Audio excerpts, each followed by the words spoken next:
Não, ele tem humildade e tal. Mas Celso Roth está aqui conosco, né? E não tem essa de ame ou deixe. Todo mundo gosta do Celso, aquele jeitão, assim. Ele tem essa cara de meio brabo, assim, mas ele é meio padre, meio freira, assim, meio...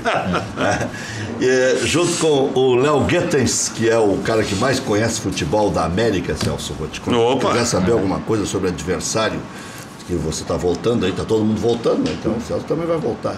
E o Maurício Freitas, que você já conhece de longa data, né? Vamos falar de futebol, de Grêmio e de Internacional. Hoje secando o Atlético Mineiro contra o Bahia, né? O Internacional está numa posição de terceiro, o Grêmio ainda mantém uma quarta colocação. Tendência é que o Atlético não ganhe hoje, mas empatando já passa do Grêmio, né? Então, a verdade é que o Grêmio seca para que o Atlético não ganhe esse pontinho. Se o Atlético ganhar um pontinho, vai a 27, contra os mesmos 27 do Grêmio. Se não me engano, ele ganha num dos critérios do Grêmio. Mas até o Maurício pode conferir para a gente aí. O que está achando do Campeonato Brasileiro, Celso? Boa tarde. Boa tarde, Rec, a todos. Cara, o Campeonato Brasileiro, ele ainda, com essa situação da Copa do Mundo ter passado, né? Ele iniciou, deu a parada e agora está retomando. Ele ainda não se ajustou, não, na minha opinião, né? Ele ainda está meio fora do contexto, assim. Por que eu digo isso? Porque os resultados que nós estamos vendo e a própria performance das equipes não estão de acordo, né? Os primeiros, os últimos até tem alguma coisa a ver, mas o campeonato ainda está completamente indefinido. O Atlético no número de vitórias. Isso. O Grêmio teve aquela empatite, empatou 5 de 0-0. O Grêmio tem 7 vitórias no campeonato e o Atlético 8. E não, eu vou provocar o Celso já de carinho, não era o Celso o treinador. Pois é. Na época em que valia 2 pontos, 0-0, era bom fora de casa. Era ótimo. Mas eu estava dizendo, eu acho que o campeonato ainda vai... Nós estamos no final do primeiro turno. Eu acho que mais umas 2, 3 rodadas o campeonato é capaz de esquentar, mas ele ainda não está fidedigno à qualidade técnica de algumas equipes. Nós temos algumas equipes oscilando muito, né? Muito. Então, um exemplo assim, o Palmeiras, por exemplo, tem um plantel fantástico, excelente, né? O próprio Cruzeiro, que está enfrentando o mesmo problema do Grêmio, com competições paralelas e tantos outros, né? Então, eu acho que nós estamos aí com essa característica, infelizmente, do Campeonato Brasileiro. Porque nós não sei quantos anos nós estamos disputando o campeonato de pontos corridos. Há 15 anos. Eu era a favor do... 2003 foi o primeiro, ganhou o Cruzeiro com mais de 100 pontos, lembra? Exatamente. Eu no Atlético Mineiro e o Vanderlei no Cruzeiro. Então, eu era a favor do pontos corridos, porque o pontos corridos, na minha avaliação, não só na minha, mas de muita gente, não só por se igualar à Europa, fazia com que a gente tivesse uma avaliação mais real do trabalho de uma comissão técnica, né? E, na realidade, isso é verdade. Só que, como ocupa um calendário enorme, ou um tempo enorme no calendário, melhor dizendo, nós temos competições paralelas e aí ele não fica fidedigno, né? É a questão da importância. Bom, para mim é melhor essa competição do que aquela. Vamos deixar o Campeonato Brasileiro para depois, porque a gente recupera, porque é longo, é isso e aquilo. Então, infelizmente se tornou isso. Não é aquela situação que a gente desejava. Mas o Campeonato Brasileiro, ele tem aí essa característica e vai continuar até na virada. Na virada o bicho começa a pegar. O Inter é a zebra do campeonato? Eu não acho que o Inter seja zebra. O Inter nunca é zebra, né? O Inter teve um período de excelência e teve aí 2, 3 anos mal. Está se recuperando agora. Eu acho que ainda não é o Inter que o torcedor quer ou gostaria de ver. Mas é um Inter que vem atropelando nesse momento os seus adversários e conseguindo resultados. Entra aqui, traz os cafezinhos pro Celso. É só o Celso Roth. Não, mas isso é especial mesmo. Só o Roth para ganhar. Muito obrigado, Bruno. Mas você vê como você é bem tratado aqui. Muito obrigado. Muito obrigado. Só porque é especial. Tá bom. Obrigado, Bruno. É isso aí. Então, eu acho que o Inter é isso. Eu acho que o Inter está nesse momento, está atropelando, está aproveitando o momento do campeonato. Se fosse uma guria bonita, seria melhor, né? O que nós temos aqui é o Bruno fazendo. Tem quem não gosta. E pela linha do REC, né, Celso? Faltou o patrocínio do café, né? Mas a intenção não era essa, era para eu me servir mesmo.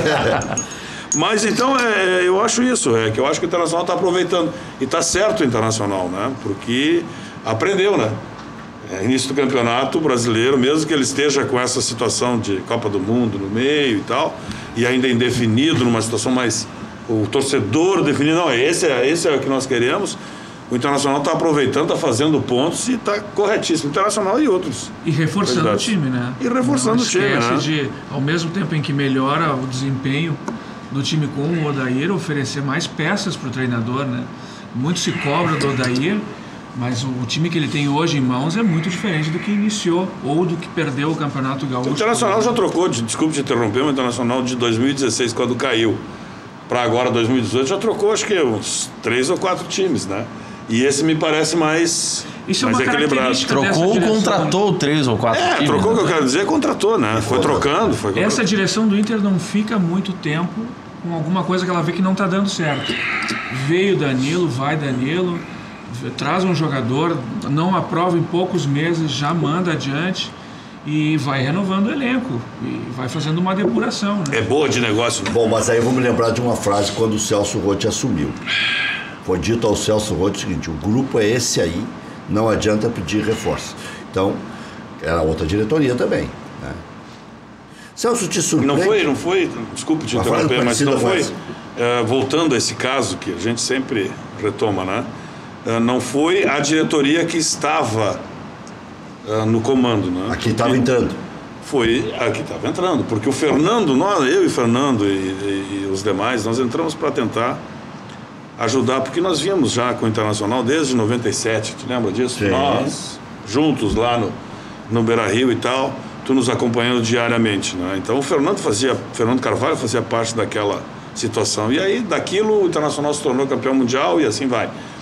Mas quando nós fomos para o Internacional, e quando eu fui convidado pelo Fernando, outros senadores foram convidados antes de mim, inclusive o Abel, e por uma situação ou outra, não sei por que não foi. Bom, eu fui colocado numa situação muito, muito complicada e muito difícil, né?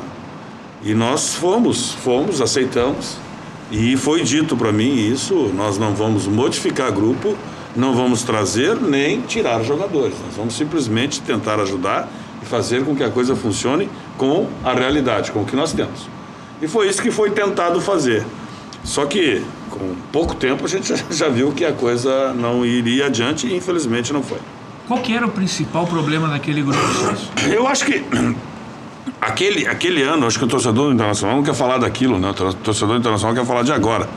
Eu acho que agora que é o importante, né? O importante é que o Internacional, modificando o time como modificou, e aí está o mérito dessa direção, né? Procurando o melhor, formou um grupo bom que o Odair está conseguindo administrar. Às vezes, por circunstâncias que acontecem, né? Um jogador fica fora por cartão, porque foi expulso, por isso, por tal lesão e tal, e às vezes nem tanto assim, mas ele está conseguindo administrar, e é isso que é o mais importante. O time do Internacional está recuperando uma circunstância que é fundamental: a sua força no Beira-Rio. Recuperar a força do Internacional no Beira-Rio é fundamental nessa competição. Estabilizar o time tecnicamente, como o Internacional tinha há algum tempo atrás, isso demanda tempo. O importante agora é permanecer bem com a confiança do seu torcedor no seu estádio. Sem Arthur, o Grêmio ainda é o melhor time do Brasil jogando completo? Com Everton, com Maicon, com Léo Moura, com Bruno Cortes, porque o Grêmio tem 3 dúvidas, né? Para o jogo de quarta-feira. Eu acho que o Everton é uma dúvida por conjuntivite, mas a conjuntivite, o período crítico são as primeiras 72 horas, né? Que é o período de maior contágio. Não teria nem como concentrar, vai chegar... Hoje à tarde ele vai ser reavaliado e teria que ir para a concentração. Se não acontecer isso hoje... Ou não concentra e vai amanhã. Como são essas coisas, né? O Everton demorou simplesmente quase 1 ano e meio, 2 anos para se tornar titular do Grêmio. Foi reserva do Fernandinho. Já pensou se a gente fosse tomar as definições imediatas como se quer no futebol e como o torcedor toma a respeito de um jogador ou de um treinador? Em uma partida já não serve. Em uma partida já não serve, né? Se uma comissão técnica, né, e se o jogador não tem um acompanhamento, ele se entrega. O caso do Everton é típico, né? Hoje o Everton é essencial. Diria para vocês que nesse momento o Everton é mais essencial do que o Luan. Eu não tenho dúvida. Né? É o que, nesse momento, eu estou falando de hoje, segunda-feira, né? Então é interessante isso. O jogo do São Paulo, quem virou o jogo do São Paulo, claro que foi o time do Grêmio, óbvio que foi o time do Grêmio. Mas quem meteu para dentro, quem definiu a situação foi o Everton. Então, é esse tipo de coisa, esse tipo de cuidado que nós temos que ter. O Arthur, o Grêmio é o mesmo, não é o mesmo, é o melhor time do Brasil, tudo é questão momentânea. Eu acho que o Arthur dava uma cadência junto com o Michael. A gente fala muito do Arthur, né? Mas nós não podemos esquecer do Michael, né? Ele fez um baita passe para o próprio Everton no Exatamente. Jogo, né? Então são os dois que têm uma característica extremamente interessante. E se tratando ainda de time gaúcho, né? E principalmente se tratando de Grêmio, né? É impressionante isso. O Grêmio, com a sua origem, com a sua história. É verdade. Sempre foi um time guerreiro, porque era um time que batia. O Grêmio do Felipe, o Grêmio do Celso Rotti, retranqueiro, jogando no contra-ataque, papapi, papapá, papapá. Simplesmente mudou de uma hora para outra. É um time clássico, que toca bem a bola, de controle, de posse, de passe. É impressionante as pessoas como mudam e as coisas são assim, e a vida é assim. Então o Grêmio hoje tem uma característica de tinha, né, com o Arthur e o Michael, dois volantes que jogam futebol. Não são dois volantes, aquele volante. Rafael Carioca e William Magrão. O Rafael até jogava. Joga muito. Jogava muito. Eu te diria, Anderson. Onde está o Rafael Carioca? Tá no México. Eu te diria, não sei o time, mas está no México. Eu te diria Dinho, eu te diria Anderson Polga, Gavião, te diria Anderson do Internacional de 97. Ou Edinho, por exemplo. Ou Edinho depois e tal. Então, tá no Tigres. O Grêmio hoje, mesmo que o Arthur tenha saído, quem é que vai jogar do lado do Michael, por exemplo? O Jailson, né? O Jailson ou o Cícero são os mais especulados. Jogadores que tocam a bola. Então o Grêmio mudou muito a característica. Continua sendo o melhor time do Brasil. Eu acho que continua jogando em determinados momentos, não tanto quanto há pouco tempo atrás, mas tem determinados momentos que o Grêmio continua sendo o melhor time, mais equilibrado. Fez um grande jogo contra o São Paulo. Por quê? Porque muita gente criticou o Renato, por exemplo, que, na minha opinião, amadureceu muito bem o Renato. Depois do jogo do Vasco, quando sofreu um revés, soltou o verbo, aí o São Paulo pagou o pato. Celso, você fala muito de equipes equilibradas. Pois é, equilibrado está sendo usado agora. O equilíbrio, eu falava isso, dizendo, lá vem ele. Eu, pelo menos, quando falo essa palavra, eu cito. Como diria o Celso. Como diz o Celso Rotti, equilíbrio. Lá vem ele. Cautela, outra palavra. Lá vem ele de novo. Olha aí, quer botar um volante, mas assim, era algumas críticas, comentários que fazia. Né? Pô, essa Copa... Faltou um volante, se o Tite botasse, né? Faltou um volante para a seleção, né? Essa Copa foi a consagração do Celso Rotti. Não foi minha consagração, não, ao contrário, longe disso. Eu quero dizer para vocês que desde 2006... Só deu uma entrevista na Grenal dizendo que não aguentava mais retranca. Desde 2006 eu venho dizendo para vocês, mesmo que vocês ironizem, é o seguinte: eu fui para a Alemanha em 2006, e a Alemanha em 2006 estava procurando sua identidade, estava em crise técnica, tá? Voltei da Copa da Alemanha de 2006 dizendo o seguinte: eu nunca vi tanta retranca, porque em 2006 a Espanha já começava a usar a marcação dupla em todos os setores do campo, que é o que se faz hoje. Então não tem mais retranca do que o que nós estamos jogando hoje. Um atacante só, e o atacante tem que marcar os dois zagueiros, e marcação dupla em todos os setores, do lado direito, do meio, centralizado, do lado esquerdo, todos os setores têm marcação dupla. Então, nós falarmos de uma situação ou outra, de uma escolha ou outra, de um treinador, por exemplo, que é o que tu está querendo me perguntar, faltou volante para a seleção brasileira. Eu acho que o treinador que está trabalhando na seleção brasileira, ele tem simplesmente, na minha opinião, o melhor pé de obra, ou a melhor mão de obra do mundo para poder escolher. Porque queiram alguns e outros não, o jogador brasileiro continua sendo o melhor jogador, refinado tecnicamente, a gente olha, vê, sente como é que as coisas funcionam. O nosso problema são as escolhas feitas, as decisões tomadas e a administração extracampo do que acontece num ambiente que todo mundo tem ingerência, principalmente alguns pontos fortes da mídia. Então a gente tem que ter muito cuidado com isso, que esse sim é difícil de controlar, de trabalhar, de administrar. Que infelizmente nós já temos exemplos assim e assado. Acho que vocês vão concordar comigo. Nós temos o exemplo do nosso querido Felipe. Felipe firme, forte em 2002, campeão mundial. Felipe não tão firme, não tão forte em 2014, não chegou. Dunga firme e forte, não chegou. Mano, era firme e forte, chegou na seleção, mudou um pouquinho o comportamento. O Tite, nós todos conhecemos o comportamento do Tite, né? O comportamento de light, de controlar as coisas, também não chegou. Então, é muito complicado, é muito difícil as escolhas, né? Mas, realmente, eu acho que na saída do Casemiro para a entrada do Fernandinho, eu não sei se vocês lembram, né? Mas a gente aqui não é tão velho assim, mas precocemente nós começamos no futebol como treinador. Eu fui treinador internacional com 38 anos, tá? Então, muito precoce, muito novo. O Fernandinho era meia no Atlético Paranaense, né? Saiu daqui como meia atacante. Aí veio para jogar de volante, num jogo importante que nós todos sabíamos que a característica da Bélgica era o contra-ataque. Tendo convocado mal, porque não tinha outro volante, colocaria o Marquinhos ali, Sérgio? Não tem dúvida.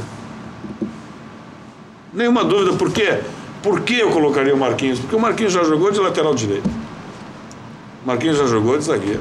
Tem boa o Marquinhos tem uma qualidade fantástica e não é aquele zagueiro alto, né?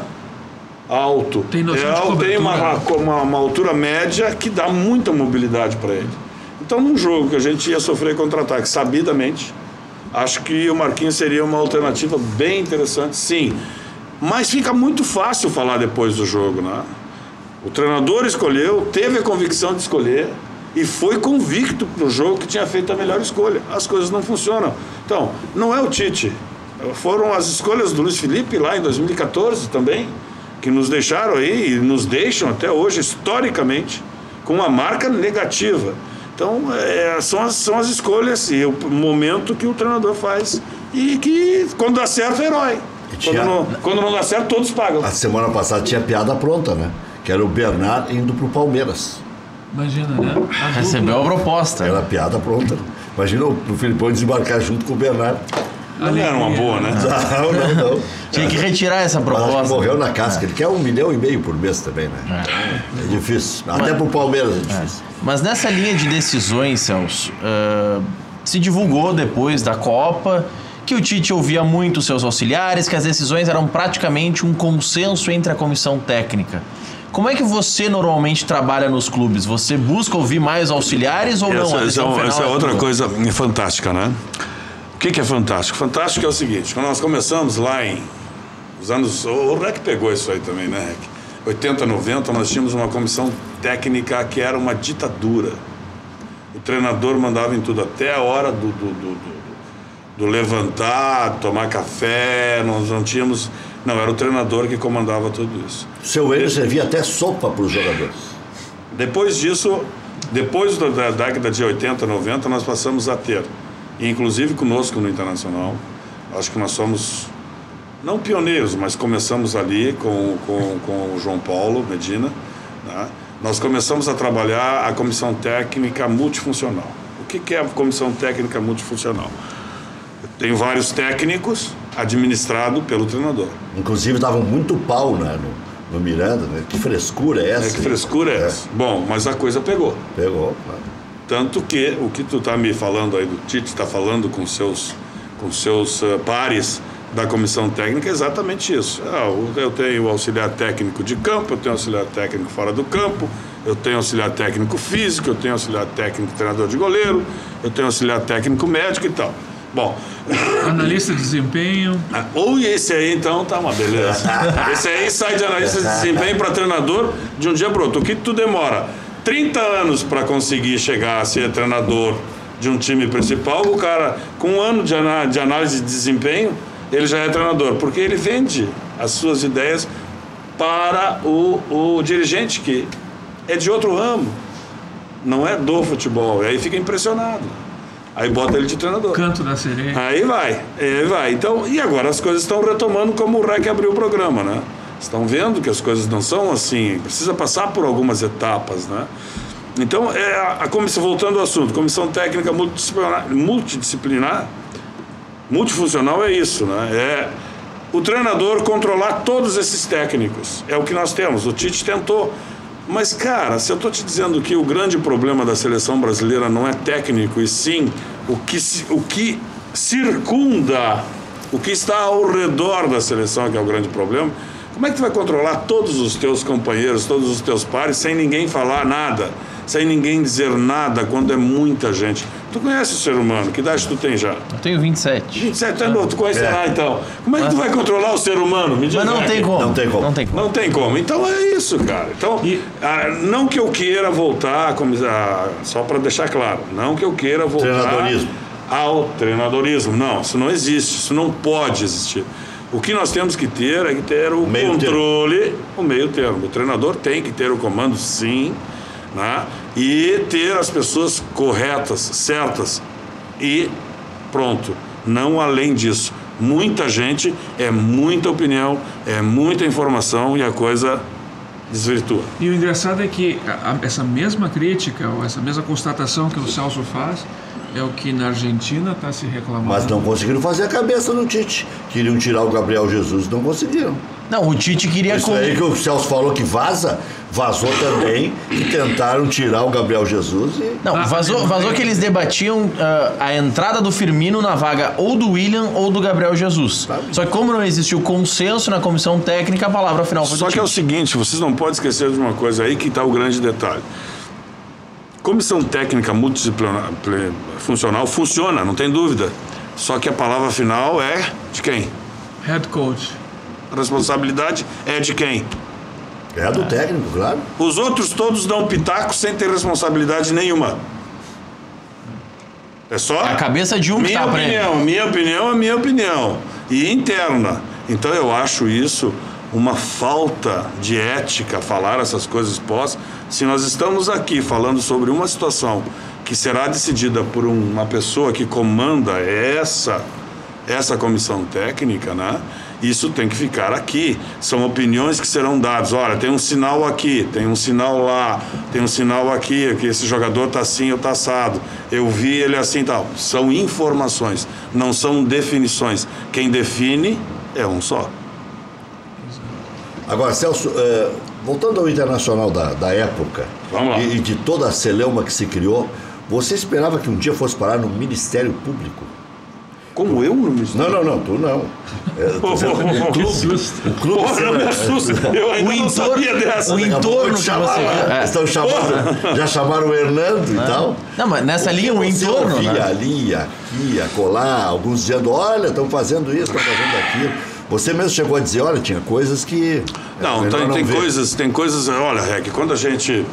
Isso é todo mundo pergunta às vezes, eu vou dar o exemplo aqui, né, mas não só aqui, mas aqui no Rio Grande do Sul, Grêmio Internacional. Vocês da imprensa, e eu te considero, muito sabe disso, sempre disseram assim, mas como é que esse cara consegue se relacionar com os dirigentes do Grêmio Internacional? Fala com os caras do Grêmio, os caras elogiam. Fala com os caras do Internacional, os caras elogiam. Porra, mas o que tem esse cara? Tem boleiro que não gosta muito de ti, mas aí... Tá bom, isso aí tem que chamar a atenção, é funcionar. Dos 11 que estão jogando, os 7 não gostam. Não, aí não chega tanto. Mas eu estou dizendo assim, olha, por quê? Porque a gente tem uma ética que a gente não pode expor publicamente, né? Então nós temos situações que a gente sabe que acontecem em qualquer clube, sabia e tem conhecimento do que estava acontecendo no Internacional depois, mas são coisas nossas, internas, que o profissional não pode abrir. O profissional tem que segurar, tem que saber, e as coisas continuam normalmente, mesmo que esse profissional seja prejudicado na sua carreira. Isso é um ônus que se paga. Quando eu disse sim para o Fernando Carvalho, eu assumi todo o passivo. Sim, acumulado da obra. Se eu assumir o passivo junto com ele, eu não, nós. Se nós assumirmos o passivo, nós não podemos pegar e abrir e falar essas coisas todas. Isso é coisa nossa. Se você tivesse no lugar do Tite, agora voltando à seleção, vai e volta. Que beleza, não. E podia estar, até mais antigo do que ele, podia estar. E o Tite... Tite tem 58. Vai ter 61, não, tem 57, vai ter 61 na Copa. Eu tenho 60 agora. Sou mais velho que o Tite. O Tite, se você estivesse no lugar dele, você diria sim para a CBF ou esperaria um pouco, tipo o Tele Santana? O Tele até não foi convidado para permanecer, foi convidado a se retirar e acabou voltando.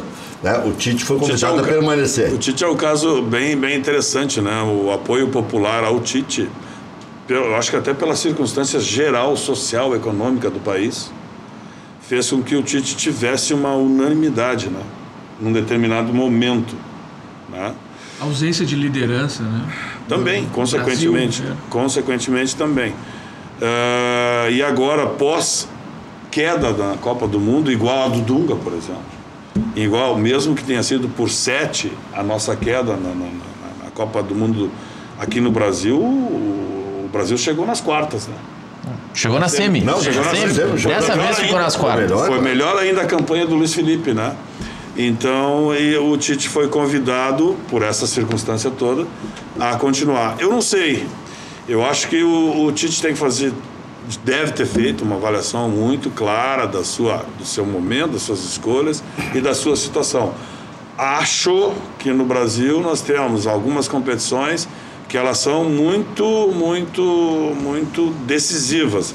O Brasil tem uma Copa América daqui um pouquinho. Se não ganhar a Copa América, o trabalho do Tite fica bastante em dúvida. E é em casa. Se ele deixasse para voltar, quem sabe, mais adiante, eu acho que seria uma saída bem mais tranquila, mas cada um resolve. E Celso Roth chamaria quem no lugar de Tite, se fosse o caso do Tite abrir mão dessa continuidade? Cara, o momento sempre é muito importante. Celso Roth, diretor de seleções da CBF. Quem é o momento? O momento é o Renato, que está fazendo um belo trabalho, uma sequência muito importante. Acho que o Renato vem mostrando aí um amadurecimento fantástico, um controle de grupo. O Renato tem feito umas coisas assim muito interessantes, né? O jogador acha que não está, ele bota para jogar. Aí o jogador acha que está, ele tira. Então isso é quem tem o controle do grupo. Se vocês prestarem atenção no que ele faz em determinadas partidas, né? Não nessa aqui contra a Chapecoense, que ele colocou todo o time, né? Mas quando o time principal está jogando, o cara faz um gol, vem pra cá. Então isso é amadurecimento. O fato de colocar um time totalmente reserva, com o apoio do grupo, da direção, é uma grande coisa. Mas nós já fizemos isso, né? Eu fiz isso tanto no Grêmio como no Internacional e fui criticado muitas vezes, às vezes com um resultado positivo e em outras nem tanto, né? E é o momento do Grêmio é um momento espetacular. Ontem eu estava vendo o jogo do Grêmio, o Grêmio com 2 minutos, 1 minuto, 2 minutos, sei lá, quanto tempo foi o gol do Grêmio. Bela jogada. Um lindo contra-ataque lá naquele campo difícil de jogar, chato, apesar que a grama está bem melhor agora. O Grêmio abriu o placar, né? Então o Grêmio está num momento único. São esses momentos que acontecem por administração, por sequência, por planejamento. É engraçado que é um bom momento de 3 anos já, né? Vai pro 3º ano. É isso aí. Né? Ele está se mantendo. Que é uma coisa diferente do que já aconteceu. O Grêmio até 3 anos atrás mudava um time por semestre. Sim. Passou 10, começa a valorizar 12, a base 13 também anos, período, 15 né? anos. E valoriza a base, dá espaço para os jovens e dá tempo para eles maturarem. Né? Gente, a situação é absolutamente igual a qualquer outra. Por que valorizou a base? Porque deu certo. Porque tinha crise financeira e de título. Quem é que foi buscar na base? Buscou Lua, buscou Everton. Quem foi buscar na base? Foi o Filipão. Tem que ter um técnico com estofo para... Inclusive o Arthur. Né? A transição tinha que começar por alguém que pudesse fazer uma transição abrupta. O Grêmio tinha uma transição feroz. A limpa de jogadores. Não era 5, 6. O Grêmio buscou eu não tô tirando o Grêmio gastava muito com jogadores que não davam resultado. Quero que vocês escutem, por favor. Eu não estou tirando mérito de ninguém.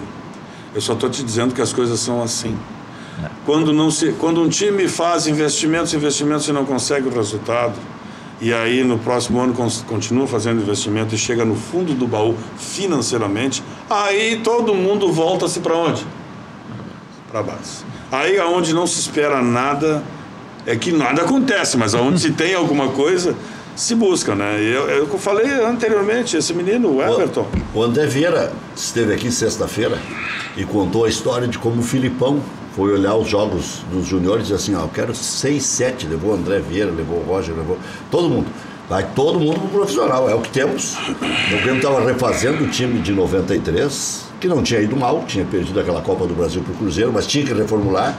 E aí misturou Grêmio Carlos de 2000, Miguel, Arilson, Emerson. Grêmio de 2008, eu não estava trabalhando, fui ver o primeiro campeonato sub-20 que a Federação Gaúcha promoveu. Aí eu vi o lateral esquerdo, que eu não me lembro o nome, esses dias eu vi eles na Série B. Não, na Série B. Quando isso? 2008. 2008. E o Rafael Carioca e o Magrão, que estavam jogando o sub-20, o William. Então são essas coisas, a gente vai olhar e aí as coisas entram num determinado caminho que a gente faz as escolhas. E é assim, esse é o Grêmio. Por que o Grêmio está assim? Porque o Grêmio foi buscar lá, chegou lá por dificuldades conhecidas, buscou e está aí firmando um time. Que bom. Quem mandou uma mensagem agora aqui foi o Hélio Coimbra, que foi procurador de vários jogadores, do Cuca, do Valdo. Lembro do Hélio. Do Caio Júnior. Júnior. E é o homem da Badelomba, né? Que está aí sempre fazendo bons negócios para o grande público da grande Porto Alegre. Abraço com ele. Casas de construção. O Celso Rocha está com muito, tem que fazer uma parceria com ele. Muitos amigos. O Hélio que aproxima o pessoal lá do Minha Casa Minha Vida também, da Caixa Econômica Federal. Já voltamos.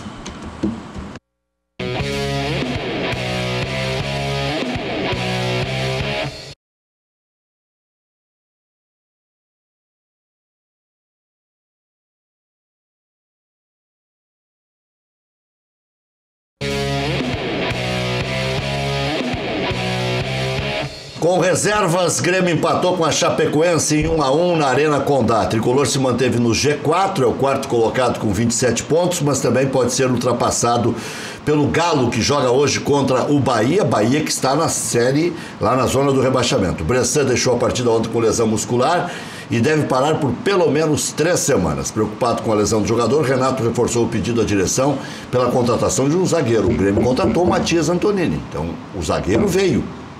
Aquele que era para ser o 5º zagueiro. Só que agora com a lesão do Bressan, o Grêmio precisa de alguém mais graduado, né? Mas é 2 semanas a lesão do Bressan, né? 2 ou 3 semanas. É um período complicado. Sim, 2 semanas dá meio mês já de agosto. E aí para contratar é impossível. Né? Daqui a pouco vai acabar o Marcelo Oliveira jogando improvisado, ou como opção improvisada, e no Brasileirão o Juninho jogando na lateral, né? Titulares voltam à equipe contra o Flamengo, quarta-feira pela Copa do Brasil. Léo Moura, Cortez e Everton ainda são dúvidas para a partida. E o novo reforço do clube carioca, Vitinho, teve o seu nome publicado no BID e está à disposição para estrear. Mas será que precisa do Vitinho? Vitinho é reforço? Era quase salvador da pátria naquela época. Celso? Fazia um gol por jogo. Vitinho, cara. Fantástico. É um caso sério. É um caso bem interessante. O Vitinho ajudou bastante. O Vitinho ajudou bastante. Ele tem muita força, o Vitinho, muita força. É aquela situação dos jogadores que subiram da base do Botafogo, né? Botafogo nunca teve uma base, aí surgiu o Vitinho.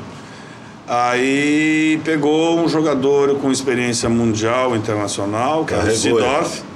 E o Sidorf carregou o Vitinho e ajudou o Vitinho e certamente fez muitas coisas boas para o Vitinho. Depois disso o Vitinho caiu no mundo e até achar o seu jeito de ser e a sua maneira de fazer as coisas, teve algumas dificuldades. Sofreu muito na Rússia, né? Sofreu até agora, né? E quando esteve aqui no Internacional, teve seus bons, mas também teve os seus maus momentos comigo, que passei 68 dias no Internacional.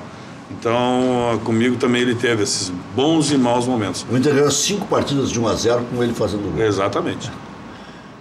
Ele tinha um chute. Ele é um grande jogador, tem muita força, muita velocidade. E se tiver controle. Não, se tiver num ambiente legal, decide jogo. Mas esses números do Vitinho, as vitórias de 1-0, não são do período com o Celso, é do ano anterior com o Margel, né? Não foi comigo, não. Ele nos ajudou muito, mas não foi... No Inter, Colorado venceu o Botafogo por 3-0 no Beira-Rio, conquistando a 8ª vitória no Brasileirão. A equipe agora tem o 5º melhor ataque da competição e a 4ª melhor defesa. Eu não achei um grande jogo do Inter, mas foi uma grande vitória. Colorado é o 3º colocado com 29 pontos, 5 atrás do líder Flamengo e 4 à frente do Corinthians, que é a primeira equipe fora do G6. A partida de ontem marcou a estreia do zagueiro Emerson Santos. Nesse retrospecto do Inter, agora tem 2 jogos fora, contra Atlético e Fluminense. Vamos ver a quantas anda o Internacional. E D'Alessandro... Mineiro. Difícil. No Independência. 2 jogos bastante difíceis. Vai dar uma boa noção do que é o Inter. E aí vamos ver onde entra o D'Alessandro. Completa hoje 10 anos de clube. O argentino recebeu homenagens ontem, antes da partida. Colorado volta a campo, como eu disse, na próxima segunda-feira contra o Atlético Mineiro em Minas Gerais. Ex-dupla Grenal, olha aí teu bruxo, Celso Rotti. Anderson, o novo reforço do Adana Demirspor, da segunda divisão da Turquia, te ajudou muito lá. O jogador assinou um contrato de 3 anos com o clube turco, após ser goleado pelo Atlético Paranaense ontem. Vitória demitiu o técnico Wagner Mancini. O treinador deixa o cargo com 27 vitórias, 15 empates, 21 derrotas. 21 derrotas. Hoje tem Bahia e Atlético às 8 da noite. Mas o Anderson, falando do Anderson, que tomara que ele consiga jogar, mas né, porque ele é novo ainda, né? Um jogador que tem... Fez 3 anos de contrato, né? Tem 3 anos, né? Tomara que ele consiga terminar a sua carreira de uma maneira que o faça feliz, né? Como eu disse anteriormente, eu passei 68 dias no Internacional. Desses 68 dias, o Anderson tentou. Eu posso dizer que ele tentou. Então que ele seja feliz, né? Que uma notícia interessante. Sim. Não é meu bruxo, mas... já voltamos.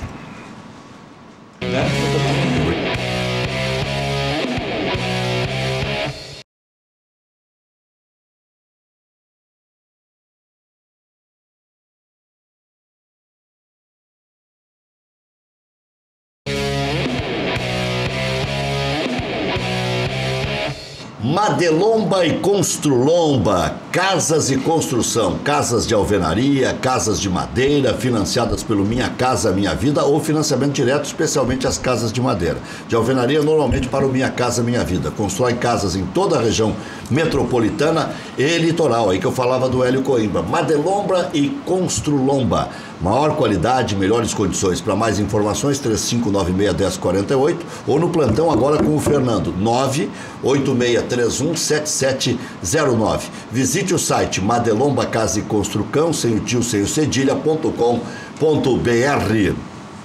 Golaço, assessoria ao consumidor defende consumidores na redução da prestação do veículo e outros financiamentos. Reduz de forma imediata em 50% a prestação do automóvel. Liga agora, consulta gratuita, 0800 606 1616. Cliente Golaço financiou o veículo com prestação de R$ 950, reduziu para 475, vantagem inicial de R$20 mil. Liga agora, garanta 50% de desconto na prestação do automóvel, 0800 606 1616. Se você, consumidor, quer acabar com juros abusivos na prestação do veículo e outros financiamentos, redução imediata de 50%, ligue, consulta gratuita, 0800 606 1616, 0800 606 1616. Bascaria, melhor pizza de Porto Alegre, nada bate a Bascaria. Localização, charme, prazer, bom gosto, preço justo. Bascaria, Comendador Caminha 324, em frente ao Parcão. Peça também em casa pelo 3061-6262, melhor custo-benefício de Porto Alegre. Hotel Embaixador, o mais tradicional da capital. Reservas 3215-6600. reservas@embaixador.com.br. Você diz que assistiu aqui na Ubra TV e ganha, adicionalmente, mais 10% de desconto. Marque sua convenção para o Embaixador. FAC, materiais de construção, sua reforma do alicerce ao telhado. Ligue 34666133, fache.com.br. Diga, Maurício. A informação da hora na mídia de São Paulo é de que o Cuca está próximo de ser anunciado pelo Santos como novo treinador. Estão voltando todos aí, que eu tava, só falta o Celso. Mas o Cuca tá fazendo uma media training muito boa, né? Foi pra Copa do Mundo esperando que o Tite se desse mal, para assumir o lugar do Tite. E tá toda hora aí falando na Globo e tal e tal. Então eu acho que o Cuca tá bem. bem encaminhado para o time do Santos e que vai, se for o caso... Tu acha que ele estava com esperança de treinar a seleção? Ah, não tem dúvida, não tem dúvida. Nós conhece os caboclos, né? Eu acho que todos nós temos que ter esperança de treinar a seleção, né? Eu acho que todos os treinadores... Ainda tem, Celso? Eu acho que sim. Todos nós, treinadores brasileiros, temos que ter, sim, a expectativa e a esperança de treinar a seleção brasileira, sim, não tem dúvida, né? Eu te falei anteriormente, eu estou com 60. Quantos anos está o Abel? 66, 67. Acho que até um pouquinho mais. O Felipe tem 69, né? Está assumindo o Palmeiras, né? O Vanderlei está com 67. Então, o Levir está com 67. O Cuca deve estar com 58, um pouquinho menos talvez. Então, eu acho que todos os treinadores têm que continuar, que estão na ativa, óbvio, né? Tem que continuar com a esperança de treinar a seleção brasileira ou a seleção de qualquer outro país. Por quê? O Campeonato Mundial sempre é o auge, né? É o ápice da carreira. Então, e eu falei do Cuca agora, porque ele está com a media training, porque eu acho que também faz parte isso, do profissional. Eu não estou criticando, não, no sentido pejorativo, não. Eu estou falando no sentido positivo. Eu acho que o treinador, por exemplo, os treinadores que deram opinião na Copa do Mundo, pode ser boa, pode ser ruim, não é um outro profissional, um outro colega que tem que julgar, né? E sim, quem está vendo. Quem está vendo é que tem que julgar. Eu acho que quando a gente se expõe em dar uma entrevista, uma opinião, a gente está mostrando quem a gente é. Então, o tamanho que tem. O tamanho que tem. Então, tem que saber disso. Tem 5-5. 5-5 tem o Cuca. Imagina que tivesse a o Cuca trabalhou, eu, preparador físico do Juventude, o Cuca trabalhou Grêmio comigo. Também. Eu, preparador físico do Grêmio, o Cuca trabalhou comigo, né? 87. Então nós trouxemos o Cuca do Juventude, quando eu falo nós, eu e o Luiz Felipe, né? Scolari. Nós trouxemos do Juventude o Cuca e o Amaral para o Grêmio, lá em 1987. Brigando com o Lilica. Oi? Brigando com o Luiz Carlos Vinck, lembra? Brigando com o Vinck, exatamente. Um prometendo dar um tiro no outro. A gente às vezes, para os mais, mesmo que a gente tenha sido precoce, né? Para os mais novos é bom a gente dizer isso, que a gente não veio dali, né? Como é que tu falaste anteriormente? Do análise de desempenho. A gente veio de lá. Né? Do zero quase. Do zero. Eu lembro em 93 o Celso aceitando assumir as divisões de base do Internacional, era o Difini, o treinador, e o Falcão era o técnico do profissional. O Falcão era o técnico do profissional. Ficou pouco tempo, infelizmente, o Paulo, né? Foi levado, foi pro México, foi pro Japão. Foi pro Japão a primeira vez. Depois voltou pro México. O Japão veio pro México. Celso, obrigado pela presença que você encontrou. Vamos conversar, pelo que passa rápido, né? Passa rápido. Vamos estar no Cadeira Cativa, que tem uma hora e meia. Cadeira Cativa tem 1h30. Aí tem o dobro do tempo. Outra seleção que precisa de técnico é a Argentina. De austero, lá está precisando de alguém. Mas a Argentina com brasileiro é mais complicado. É mais complicado eles aceitarem brasileiros ou nós trazermos um estrangeiro? 10 anos que as Argentinas já estão ali. A França foi o melhor time do mundo? Foi. Mereceu ficar mais organizado, pelo menos. Até às 19 horas.